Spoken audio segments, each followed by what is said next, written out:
I was born September 3rd, 1983 to a loving mother and a pretty abusive father, so that kind of kept me in line, out of trouble and on the honor roll as a young boy.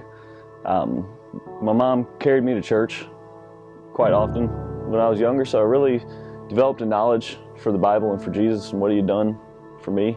I was saved at an early age, about 12 years old, but it didn't take long for Satan to get a foothold in my life. I really didn't understand what it meant to be a true follower of Jesus, so I started doing things like smoking cigarettes, smoking weed, and drinking before I turned 13.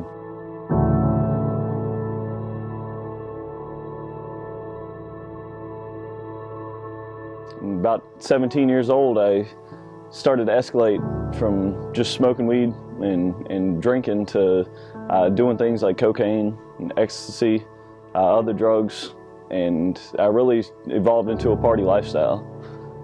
When I was senior in high school, me and a friend on a Tuesday night, we decided to go out and just get really liquored up.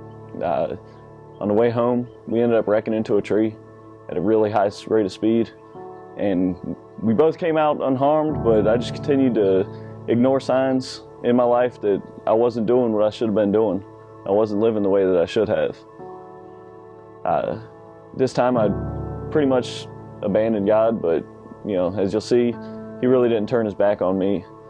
So a year out of high school, I was married to my wife, Ashley. About a year later, we had our first kid, and not too long after that, I was blessed with a career at UPS where I could provide for my family.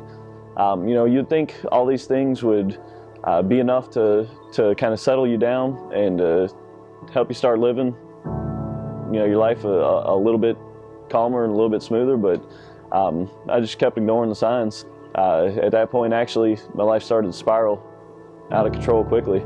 I started drinking every night. I was drinking no less than 12 beers a night, sometimes as much as 20. I would smoke dope 3, maybe 4 times a day, every day. And the heavy drugs, the hard drugs, cocaine, things like that, started doing more often. I was going out partying all the time. If I wasn't having a party at my house in the garage, I was going to wherever it was, and I was ignoring my family and staying out until sunrise, sometimes even later.